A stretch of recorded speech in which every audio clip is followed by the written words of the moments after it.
Welcome to the History in Focus channel. Be sure to subscribe so you don't miss more videos like this one.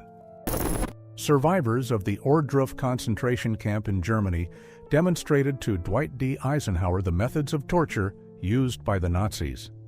Prisoners were tied to wooden frames and brutally beaten with clubs, suffering fractures, lacerations, and internal hemorrhaging.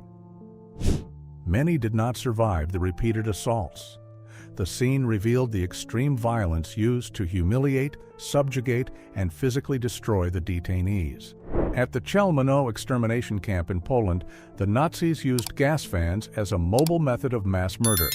Victims were forced into sealed vehicles, where they were killed by carbon monoxide released into the compartment. This system allowed dozens of people to be killed per trip, and was one of the first systematic extermination methods implemented during the Holocaust. Hitler dreamed of building an entire army of super soldiers capable of fighting without rest or fear.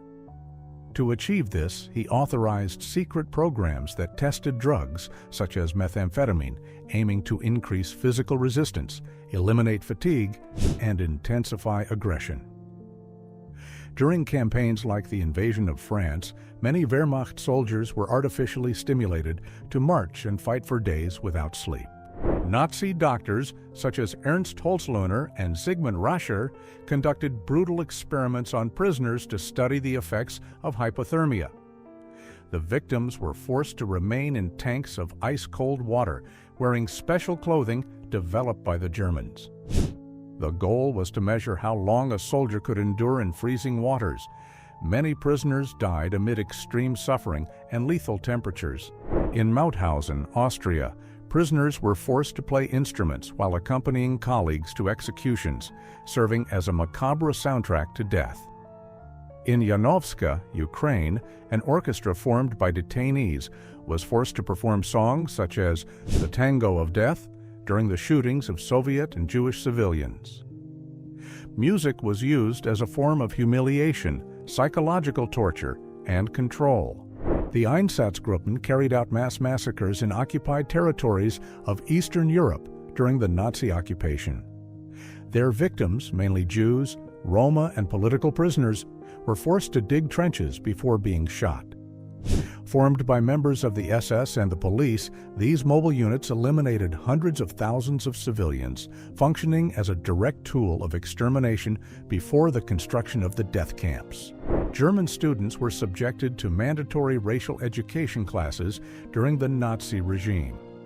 The lessons taught false theories about racial superiority and encouraged discrimination against Jews, Slavs, and other groups. Teachers used posters, charts, and drawings to illustrate supposed differences between races. Education was used as a propaganda tool to shape the thinking of new generations according to Nazi ideology. The German occupation of Poland was accompanied by mass summary executions, often carried out in the open air.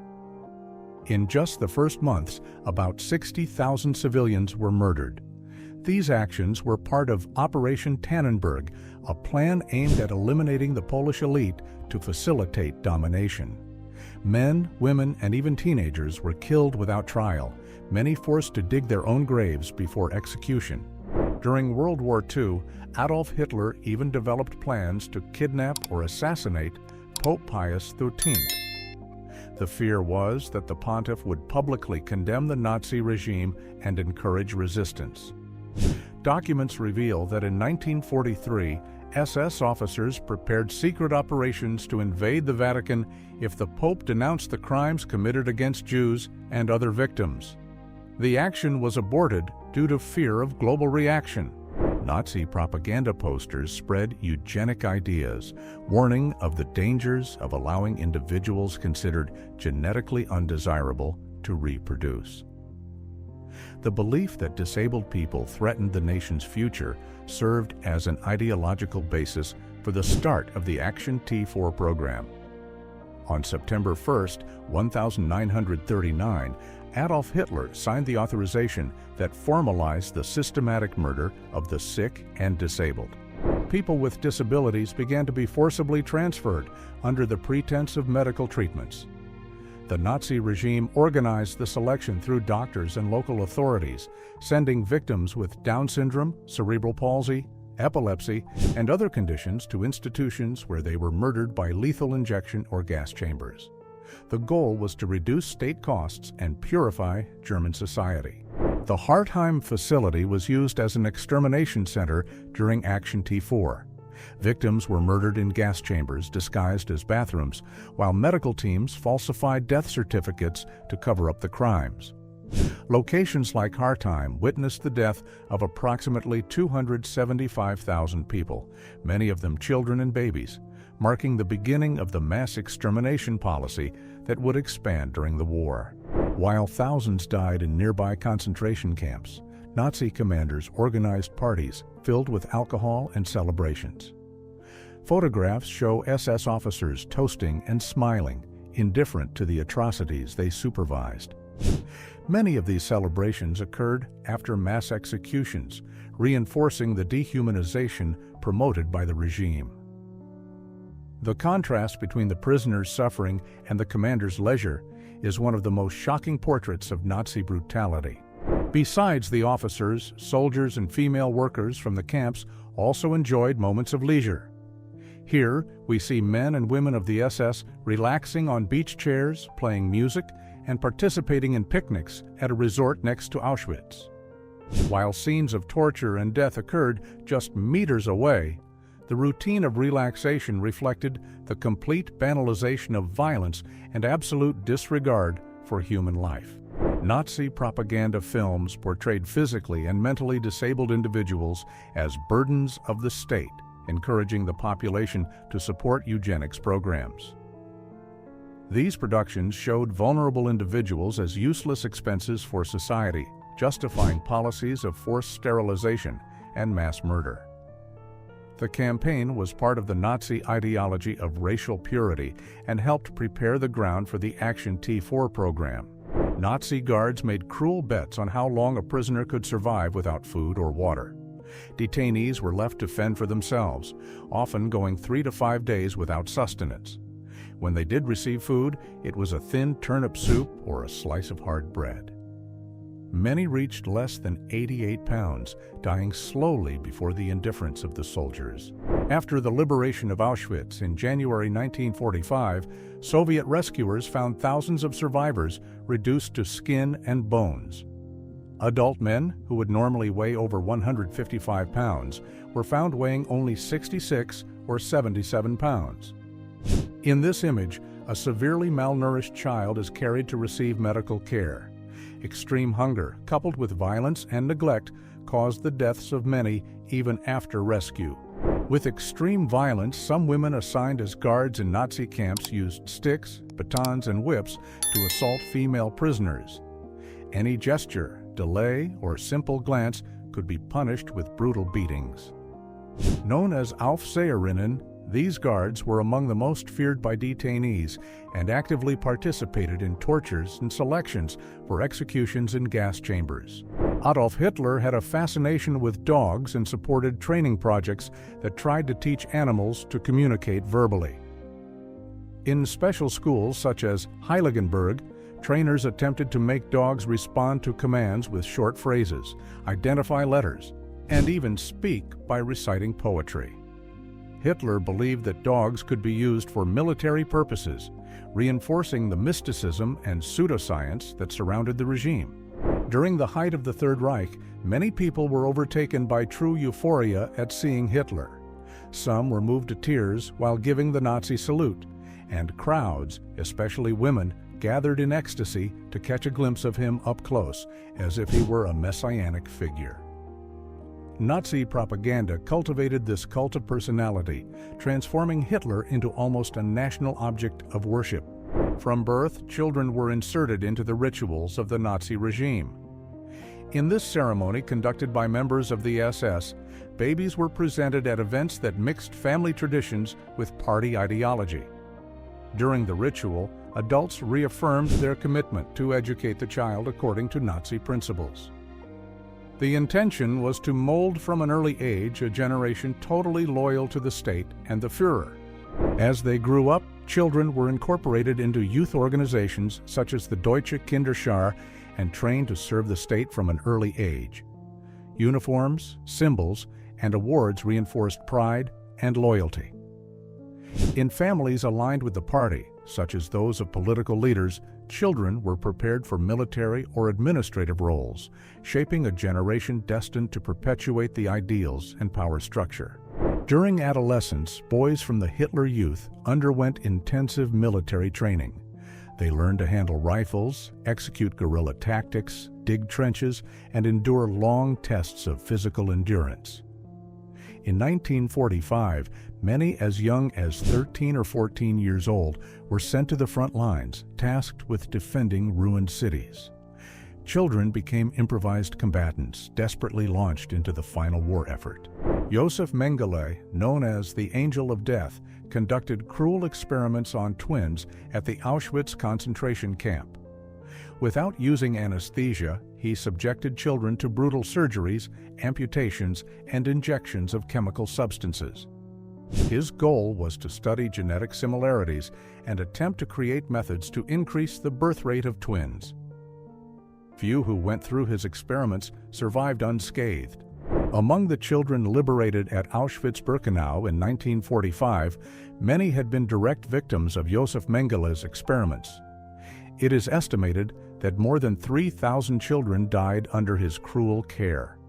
Here we see Jewish and Roma survivors, still wearing striped uniforms, walking among the fences of the camp. Despite their freedom, the physical and emotional scars left by the Angel of Death remained forever. Female prisoners in concentration camps were subjected to forced sterilization as part of Nazi eugenics programs. Some victims were exposed to strong doses of radiation, while others were mutilated through experimental surgeries. The goal was to prevent the reproduction of groups considered undesirable. These inhumane practices resulted in permanent physical trauma and caused the deaths of many prisoners. One of the central figures in these experiments was Nazi Dr. Karl Klauberg, who operated in Block 10 of Auschwitz. Between 1941 and 1944, he carried out brutal forced sterilization procedures on hundreds of women, often without anesthesia. Klauberg injected chemical substances into the uterus to cause infertility, treating bodies as instruments of pseudoscience. His methods left devastating sequelae and symbolized the cruelty of the regime. To racially classify people, Nazi scientists used measuring devices applied to regions such as the nose, ears, and skull. Traits such as the size of the nose, the distance between the eyes, and the width of the jaw were analyzed to determine whether an individual fit the Aryan ideal. These pseudoscientific practices underpinned racial exclusion and systematic persecutions.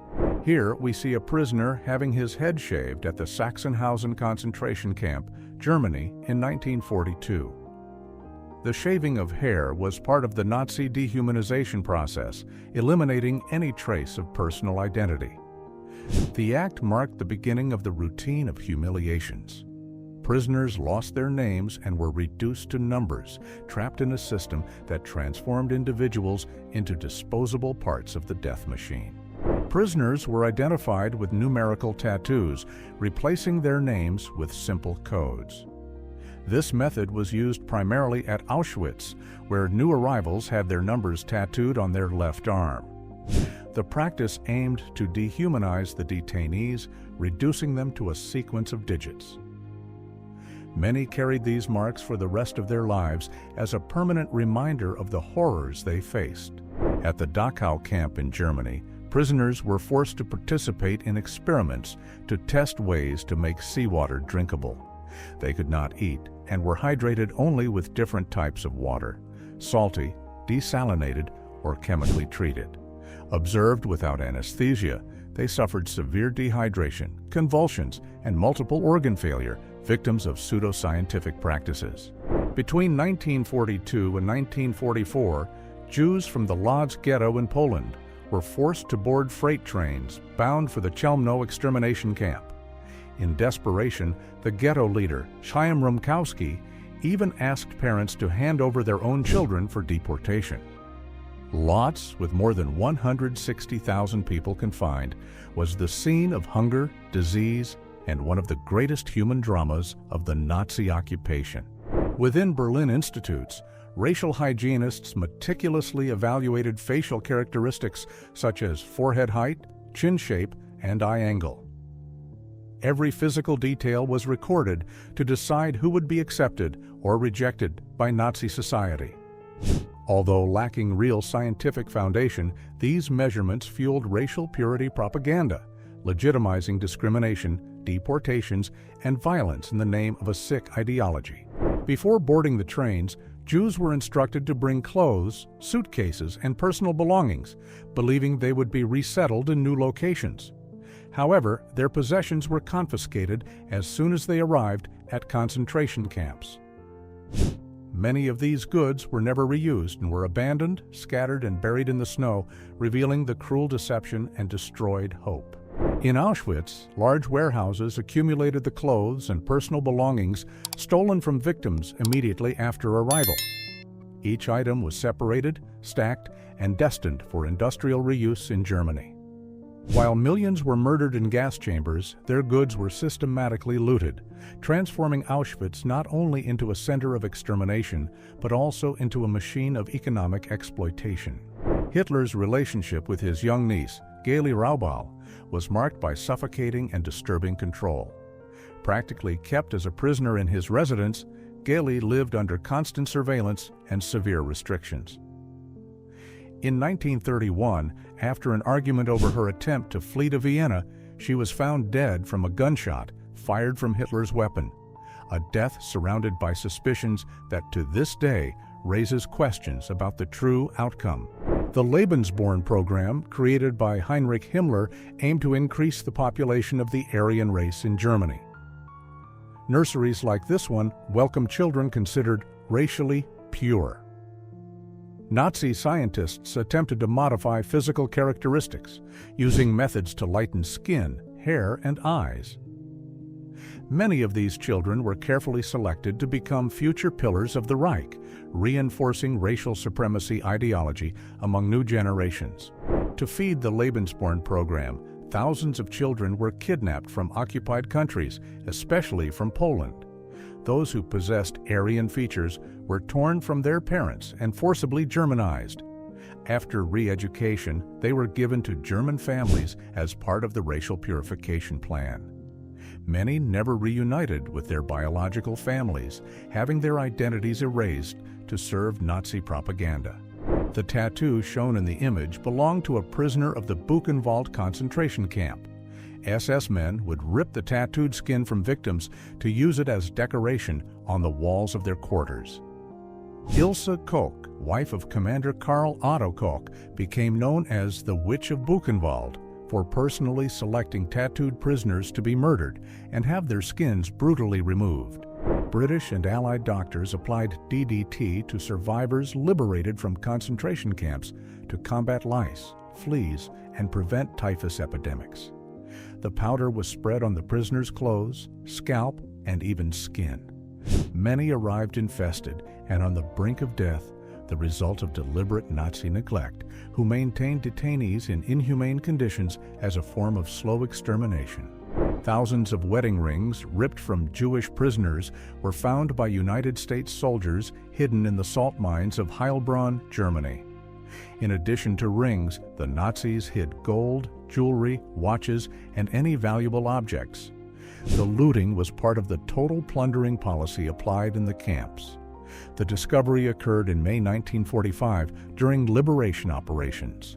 In this disturbing photo, a baby is handed over to a Nazi officer at the Westerbork transit camp in the Netherlands. Innocent children were torn from their families' arms and placed on trains to Auschwitz.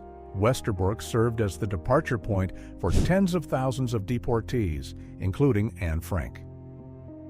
Not even childhood escaped the brutality of the regime, which exterminated even the most defenseless.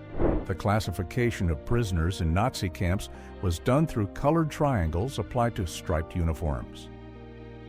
Each color represented a category of persecution. Jews wore yellow, Roma brown, homosexuals pink, and political prisoners red. Besides identifying, this visual distinction served to intensify discrimination, creating hierarchies of suffering among the prisoners themselves. In this photo, a prisoner loses consciousness in a compression chamber at the Dachau camp, Germany. The Nazis simulated extreme altitudes up to 66,000 feet to test human resistance to the lack of oxygen. Many prisoners died or suffered irreversible brain damage. These brutal experiments aimed to improve the flight equipment for German pilots during the war.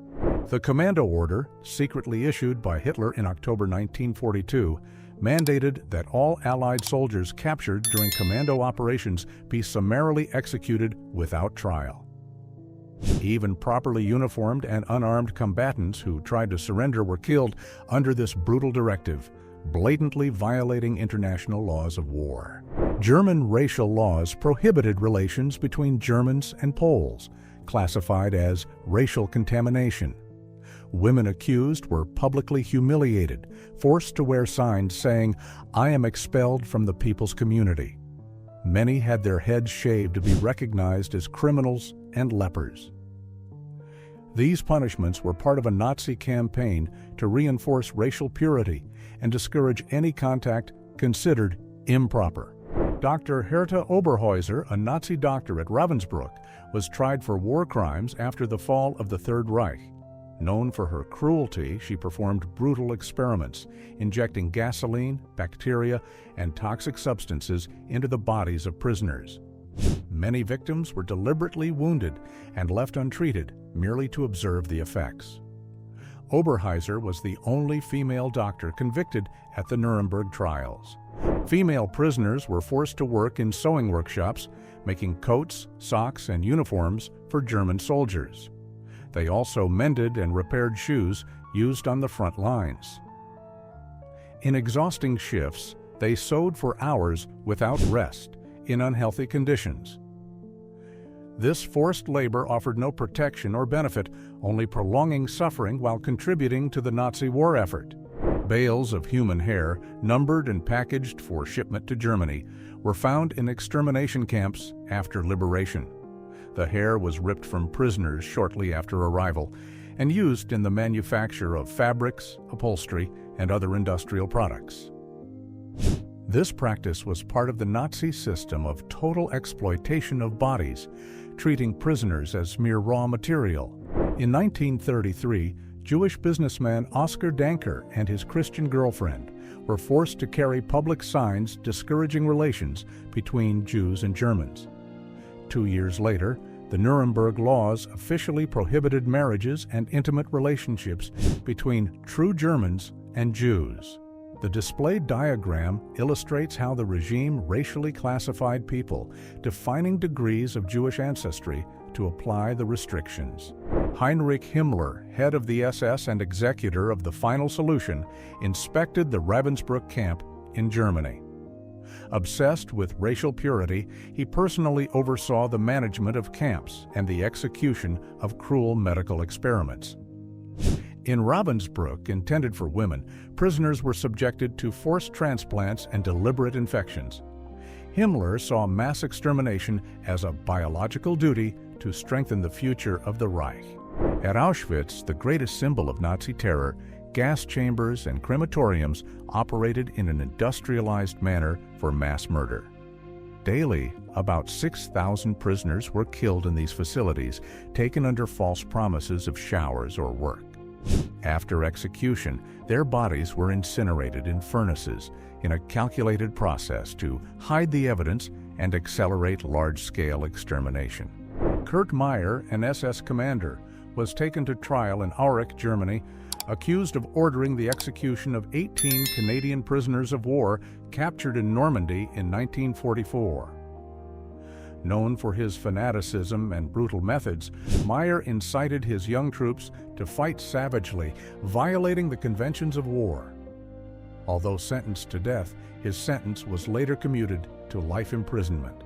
Thousands of Soviet prisoners of war were confined in improvised camps, without any shelter against the cold or heat, receiving only minimal food rations, often consisting of scraps and dirty water. It is estimated that more than 3 million Soviet soldiers died under Nazi custody. Many of these camps had no proper fences, but escape was rare due to open terrain and extreme weakness. The village of Lidis in Czechoslovakia was completely destroyed by the Nazis in retaliation for the assassination of Reinhard Heydrich, one of the SS leaders. All men were executed, women sent to concentration camps, and most children either murdered or taken to Germanization programs. Houses were demolished, streets erased from the map, and even cemeteries devastated. Among the few survivors was Marie Shupikova, kidnapped along with other children from Lidis. She testified about the horrors endured. About 82 children were murdered in gas trucks. Today, a memorial with child sculptures silently commemorates the massacre, honoring the innocents destroyed by Nazi cruelty. Jews were prohibited from attending universities such as Vienna's, being physically barred by SA troops who formed human chains to prevent their access.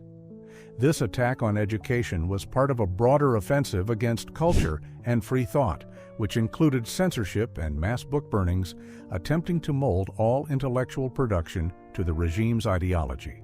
In a cruel irony of fate, Hesse Levinson's Taft, a German Jewish baby, was chosen as a symbol of Nazi propaganda in 1935. Unaware of her origin, the Nazis selected her photo as the most beautiful Aryan baby, displaying her image to represent racial purity. The choice was deliberately made by a photographer who submitted the image to mock Hitler. The parents, fearing Hesse's identity would be discovered, fled Germany. Prisoners in Ravensbrück were forced to participate in brutal experiments between 1939 and 1945. Doctors inflicted deep wounds on their legs, rubbed dangerous bacteria into the wounds, and stitched them up without any care. Pieces of glass and wood were inserted to imitate battle injuries. Infections spread quickly, leading to extreme pain, gangrene, amputations, and severe deformities. During the Nuremberg trials, evidence of these experiments was revealed to the public. A Polish woman, a survivor of the tests in Ravensbrück, displayed the scars left on her body. Approximately 130,000 women were imprisoned in the camp, many subjected to painful experiments without consent. The revelations helped convict Nazi doctors for crimes against humanity. Dwight D. Eisenhower, Supreme Allied Commander, visited the Ohrdruf concentration camp accompanied by other United States Army generals. During the inspection, they observed a large burial pit containing charred remains of prisoners who had been burned to death. The discovery revealed the Nazi effort to destroy evidence of the mass murders committed shortly before the arrival of Allied forces. Prisoners in concentration camps were forced to dig trenches that served both as military fortifications and as mass graves for executions. Without proper tools, they took days or even weeks to complete these exhausting excavations. Many died from hunger, exhaustion, or the brutality of the guards before even finishing them. It was a deliberate strategy of forced labor to death, part of the extermination machine. On the streets of Berlin, civilians crowded to read public posters announcing the economic boycott against Jews. Shortly afterward, SA members began setting up pickets in front of Jewish stores, displaying signs that incited Germans not to buy from Jews. This campaign marked the beginning of organized economic persecution, gradually isolating the Jewish community from German public life. During the Nuremberg trial, soaps allegedly manufactured from human fat extracted from corpses were presented. Although the scale of this practice was later contested, these soaps symbolized in court the extreme level of dehumanization promoted by Hitler's regime. The psychological terror generated by the idea of turning bodies into everyday objects shocked the world. During the Nazi regime, Roma and Sinti people were targets of brutal genocide. Considered racially inferior, thousands of families were deported, imprisoned, and exterminated in camps such as Auschwitz-Birkenau. It is estimated that about 500,000 Roma were murdered in Europe, victims of hunger, forced labor, and summary executions in a chapter often forgotten in Holocaust history. Wooden boxes packed with gold teeth extracted from dead prisoners were found at the Oranienburg-Sachsenhausen concentration camp. It is estimated that about 300,000 teeth were collected, originating from approximately 80,000 victims. This brutal act revealed how even the mortal remains of prisoners were systematically exploited without any trace of humanity. The Gardlegen barn in Germany witnessed one of the final atrocities of the war. In April 1945, about 1,016 prisoners, mostly Soviets and Poles, were locked inside the building and burned alive by German troops to prevent their liberation by the Allies. Only a few managed to survive by hiding under bodies. The Gardlegen massacre is one of the most shocking episodes revealed during the liberation. At the Mauthausen concentration camp in Austria, prisoners were forced to climb the stairway of death, composed of 186 irregular steps. Carrying stones that weighed between 110 and 155 pounds, extracted from the quarry, many stumbled and were crushed in the fall, causing others to die as well. Nazi guards encouraged brutality, sometimes forcing exhausted prisoners to push each other up the stairs. Upon arriving at Auschwitz, Jewish prisoners had their prayer shawls confiscated and stacked in warehouses. These sacred items were a fundamental part of their faith and identity. Despite the repression, many continued to secretly celebrate the high holy days inside the camps, preserving their religious traditions even in the face of extermination. The Nazi commander, Amon Goeth, was responsible for the Plaszow concentration camp in Poland. He shot at prisoners walking in the courtyard from the balcony of his house, choosing victims randomly. Known for his extreme cruelty, Goeth was also feared by his own subordinates. After the end of the war, he was captured, tried for war crimes, and executed by hanging.